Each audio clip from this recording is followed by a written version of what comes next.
Am I really that much to handle? Breaking these niggas down like a camel. You don't really know you are. Kamu pernah nggak punya satu rencana besar dalam hidupmu yang udah kamu rawat lama banget? Satu tujuan yang rasanya udah jadi bagian dari identitasmu. Dan kemudian dalam satu momen semuanya enggak berjalan seperti yang kamu bayangkan. Karena itulah yang terjadi sama saya. Dan hari ini saya akan cerita apa yang terjadi setelah momen itu. Gak lolos SNBP ke PTN Impian, berakhir di sini di Prodi Pendidikan Ekonomi Universitas Kuningan. Dan ternyata ini adalah salah satu hal terbaik yang pernah terjadi di dalam hidup saya. Halo Sobat Pendidik, perkenalkan aku Irsa Lubiantika, mahasiswa Pendidikan Ekonomi Fakultas Keguruan dan Ilmu Pendidikan Universitas Kuningan.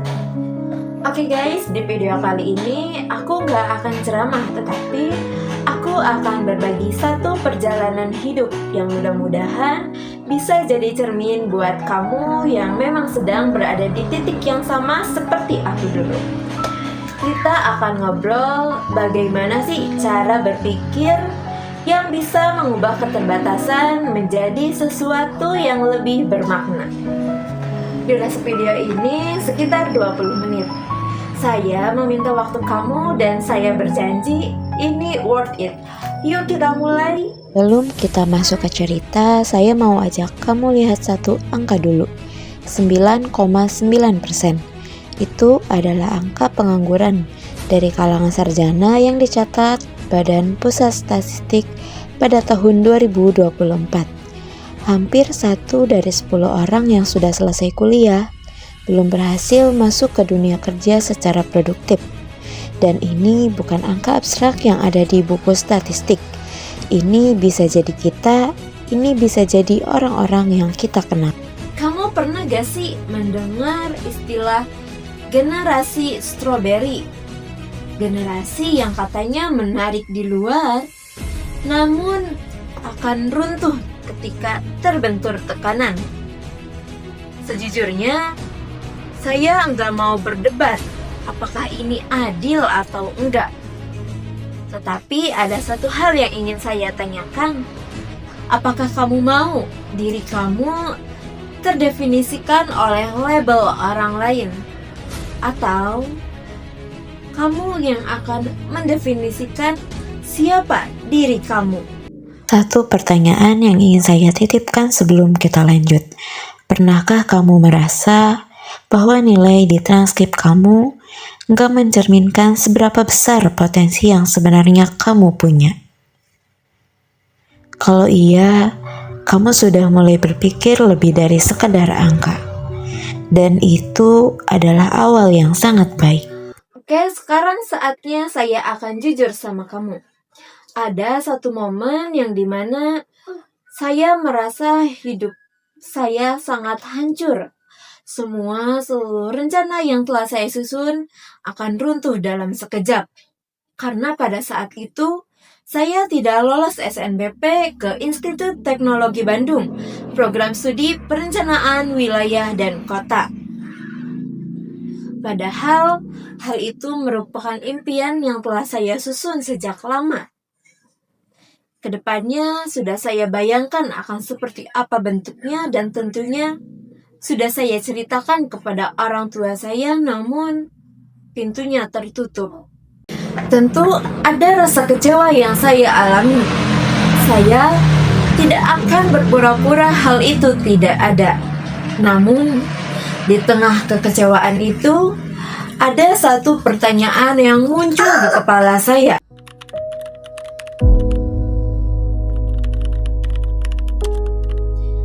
Dan akhirnya saya masuk ke program studi pendidikan ekonomi FKIP Universitas Kuningan. Sejujurnya, awalnya ini tentunya bukan tujuan saya. Saya nggak akan bohong soal itu. Tapi di semester pertama, saya membuat satu keputusan yang sangat sederhana. Saya akan memberikan yang terbaik, tentunya di tempat mana saja yang sedang saya pijak. Hal ini bukan karena tempatnya yang sempurna, tetapi karena itu satu-satunya yang berada di dalam kendali saya pada saat itu. Dari satu keputusan kecil itu, satu pintu membuka pintu yang lainnya. Aktif di Himpunan Mahasiswa Pendidikan Ekonomi membawa saya ke program PPK Ormawa. PPK Ormawa membawa saya ke kompetisi nasional, dan saya meraih predikat embrio kebijakan nasional terkuat beserta tim rekan saya. Dari sana, dipercaya jadi Ketua Umum Hima Pendidikan Ekonomi, kemudian Wakil Ketua Badan Eksekutif Mahasiswa Fakultas Keguruan dan Ilmu Pendidikan. Lalu diundang ke tim Taskpos Akreditasi Program Studi. Berkompetensi di pemilihan mahasiswa berprestasi tingkat fakultas dan juga universitas. Dan juga saya menjadi perwakilan mahasiswa PLP Internasional Multidisiplin Thailand Selatan. Dan hari ini, masih di semester 6, saya membuat konten ini untuk kamu. Satu hal yang paling saya yakini setelah semua ini, takdir Allah selalu lebih baik dari rencana manusia, asalkan kamu jalaninnya dengan totalitas. Saya enggak ngomong ini sebagai kalimat motivasi kosong. Tentunya saya berbicara seperti ini karena saya mengalaminya sendiri. Dan juga saya yakin banyak dari kamu yang berada di titik dalam perjalanan seperti ini. Mungkin lagi bingung, mungkin lagi kecewa, atau mungkin juga lagi ngerasa salah jalan. Apapun posisimu saat ini, perjalananmu belum selesai, atau bahkan yang terbaik belum datang. Oke, sekarang kita masuk ke bagian yang mungkin bisa langsung kamu terapkan. Saya akan mengenalkan dua konsep. Tapi tenang, ini bukan teori dari buku teks. Ini sesuatu yang sangat dekat sama kita di dalam kehidupan sehari-hari tentunya. Konsep pertama, economic resilience, atau kita terjemahkan sebagai ketangguhan ekonomi. Definisi sederhananya, yang dimana kemampuan untuk bangkit, beradaptasi, dan terus bergerak maju. Meskipun kondisi awal dan kondisi di sekitar kita tidak selalu mendukung, dalam konteks kita sebagai mahasiswa, ini artinya 3 hal konkret. Yang pertama, mengelola sumber daya yang terbatas. Buat kita yang kuliah dengan beasiswa KIPK atau kiriman orang tua seadanya, keterbatasan finansial itu nyata adanya. Tapi, keterbatasan itu juga mengajarkan kita untuk memprioritaskan, untuk kreatif, untuk enggak menyia-nyiakan apa yang kita punya. Beasiswa KIPK bukan batas. Itu adalah modal awal yang tentunya harus kita optimalkan. Yang kedua, mengambil keputusan di tengah ketidakpastian. Masuk ke universitas tanpa jaminan bahwa ini adalah jalan terbaik, adalah keputusan yang diambil di bawah ketidakpastian. Dan ternyata kemampuan untuk terus bergerak meski belum ada kepastian itu adalah salah satu skill paling berharga di abad ini. Dan yang terakhir, melihat peluang di setiap hambatan. Gagal masuk PTN impian bukanlah suatu akhir. Itu titik percabangan atau batu loncatan. Dan di situ orang-orang yang resilience akan bertanya, jalan mana yang sekarang terbuka yang mungkin tidak akan pernah saya temukan kalau jalan yang lama tidak tertutup. Oke, kita lanjut ke konsep kedua, entrepreneurial mindset. Sebelumnya saya akan meluruskan sejak awal. Ini bukan tentang jualan online atau bikin startup.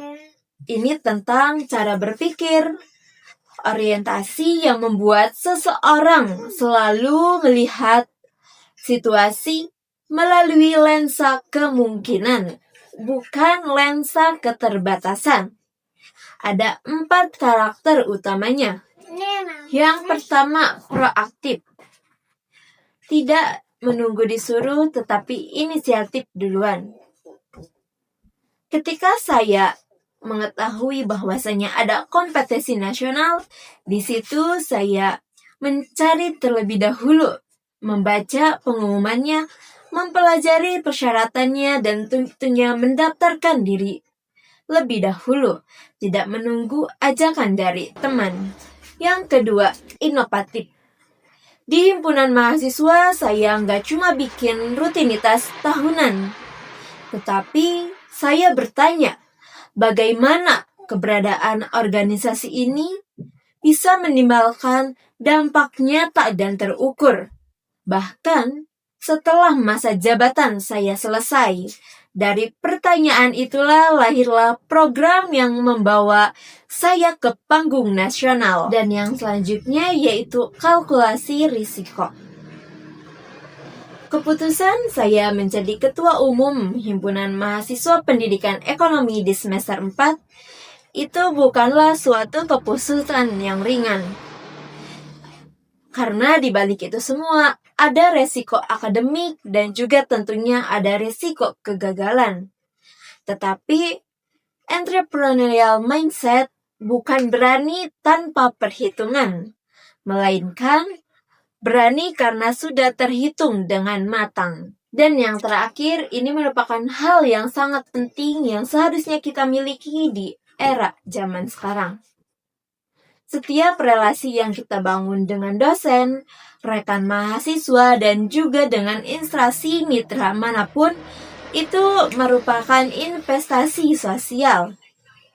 Saya nggak akan diajak menjadi bagian tim task force akreditasi program studi ketika tidak ada kepercayaan yang terbangun pelan-pelan dari adanya keterlibatan saya sebelum-sebelumnya. Dari 2 konsep tadi, economic resilience dan entrepreneurial mindset, saya distilasi menjadi 3 kunci yang bisa langsung kamu pegang. Kunci yang pertama, ikhlas dalam proses. Ikhlas bukan berarti pasrah. Ikhlas artinya kamu enggak menghabiskan energi kamu untuk menyesali tempat yang tidak pernah kamu datangi. Kamu hadir sepenuhnya di mana kamu berpijak sekarang, dan itu adalah bahan bakar yang tidak ada habisnya. Kunci kedua, konsisten bukan sempurna. IPK 3,97 itu bukan hasil belajar 1 malam yang dilaksanakan menjelang ujian. Itu merupakan akumulasi dari hadir tepat waktu, mengerjakan tugas sebelum deadline, dan aktif di setiap perkuliahan. Selama 6 semester berturut-turut, 1% lebih baik setiap hari dalam setahun tentunya. Kita sudah 37 kali lebih dari titik awal. Matematika yang sangat menarik tentunya, bukan? Dan kunci yang terakhir, bangunlah modal sosial. Setiap interaksi yang kamu jaga kualitasnya dengan dosen atau siapapun, itu merupakan akumulasi dari sesuatu yang jauh lebih berharga dari nilai mata kuliah, yaitu kepercayaan. Dan kepercayaan inilah yang kemudian membuka pintu-pintu yang tidak pernah kamu bayangkan sebelumnya. Sekarang saya akan tunjukkan sesuatu, bukan untuk pamer, Tapi karena saya percaya bahwa bukti jauh lebih kuat dari kata-kata. Tahun 2024, tim PPK Ormawa kami meraih predikat embrio kebijakan nasional terkuat, bersaing dengan ratusan perguruan tinggi dari seluruh Indonesia. Tahun 2025, dengan tim yang sebagian besar berganti, kami kembali lolos dan kembali meraih penghargaan. Ini bukan keberuntungan sesaat, ada sistem, ada kultur yang kami bangun, yang membuat pencapaian itu bisa direplikasi. Di sisi akademik, pemilihan mahasiswa berprestasi tingkat fakultas tahun 2025, saya mendapatkan posisi keempat.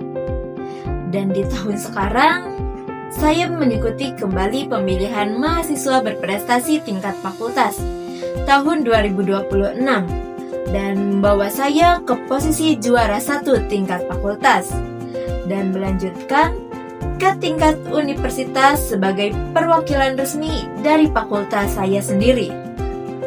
Posisi ke-7 dari 10 finalis mungkin terdengar biasa saja, tetapi bagi diri saya, itu konfirmasi bahwasanya mahasiswa pendidikan ekonomi dari kampus daerah bisa bersaing di level tertinggi. Selain itu, pada saat semester 6 juga, saya terpilih menjadi wakil ketua Badan Eksekutif Mahasiswa Fakultas Keguruan dan Ilmu Pendidikan. Dan hal terbarukan, saya sudah mewakili program studi saya, fakultas saya sendiri, dan tentunya universitas saya sendiri. Alhamdulillah, saya telah mewakili salah satu mahasiswa yang mengikuti PLP Multidisiplin Internasional di Thailand Selatan. 1 bulan lamanya saya melaksanakan PLP di luar negeri. Hal ini memberikan banyak kontribusi, mendapatkan begitu banyak manfaat yang dapat saya berikan untuk kegiatan-kegiatan ke depannya. Saya cerita semua ini dengan satu tujuan, bukan supaya kamu kagum sama saya, tapi supaya kamu tahu bahwa semua ini dimulai dari mahasiswa yang enggak lolos PTN impiannya, yang awalnya merasa salah tempat tentunya, yang harus meyakinkan dirinya sendiri bahwa setiap hari tempat ini juga bisa mengantarkannya ke tempat yang jauh. Kalau saya bisa dari sini, kamu juga tentunya bisa dari tempatku. Sekarang mari kita lihat gambaran yang besar sebentar. Kita hidup di era di mana AI sedang mengotomatisasi berbagai pekerjaan yang selama ini kita anggap stabil, di mana fear of missing out atau FOMO dan pola hidup konsumtif diperkuat oleh media sosial setiap hari yang serba ada, di mana angka pengangguran terdidik masih tinggi dan dunia kerja berubah lebih cepat dari yang bisa kita antisipasi. Tetapi di balik itu ada kabar baik tentunya. Kompetensi yang tidak bisa digantikan mesin justru adalah hal-hal yang bisa kita asah melalui keterlibatan di organisasi, di kompetisi, di kehidupan kampus yang kita jalani dengan sungguh-sungguh. Empati, kreativitas, kepemimpinan, kemampuan berpikir kritis itu mesin yang tidak bisa kita beli. Jadi sekarang saya mau kasih kamu satu tantangan kecil dari 3 kunci yang telah tadi kita bahas. Ikhlas dalam proses, konsisten bukan sempurna, dan bangun modal sosial. Pilih hanya satu, dan lakukanlah hari ini, bukan bulan depan, atau bukan setelah selesai sidang skripsi, tapi hari ini. Tulis di kolom komentar kunci mana yang paling sulit buatmu dan kenapa. Saya akan baca semuanya karena saya percaya diskusi kecil di kolom komentar itu bisa jadi awal perubahan yang sangat besar. bermanfaat. Kita sudah berjalan cukup jauh hari ini. Kita ngobrol tentang angka yang mencerminkan realita generasi kita. Tentang sebuah perjalanan yang hendak dimulai dari titik yang ideal. Tentang dua konsep yang bisa mengubah cara kita memandang setiap hambatan. Dan tentang 3 kunci yang bisa kita pegang mulai hari ini. Satu hal yang ingin saya titipkan sebelum kita berpisah, kita nggak perlu masuk PTN terbaik untuk jadi mahasiswa terbaik. Kita nggak perlu berasal dari keluarga kaya untuk membangun modal yang berharga. Kita nggak perlu menunggu kondisi ideal untuk mulai berkontribusi. Yang kita butuhkan hanya satu keputusan kecil setiap pagi untuk hadir sepenuhnya, memberi yang terbaik, dan terus bergerak meski langkahnya terasa berat.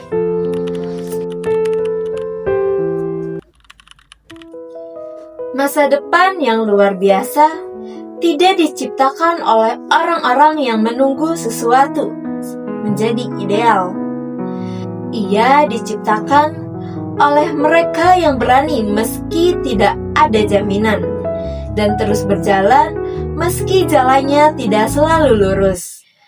Terima kasih untuk 20 menitnya kamu berada di sini. Kalau video ini terasa relevan untuk kamu atau untuk seseorang yang kamu kenal dan yang lagi butuh ini, tolong bagikan. Bukan karena views-nya, tapi karena mungkin ada satu orang di luar sana yang hari ini lagi ngerasa salah jalan dan butuh tahu bahwa mereka tidak sendirian. Sampai jumpa di video berikutnya dan sampai ketemu di prestasi-prestasi berikutnya milik kita semua. Bye-bye.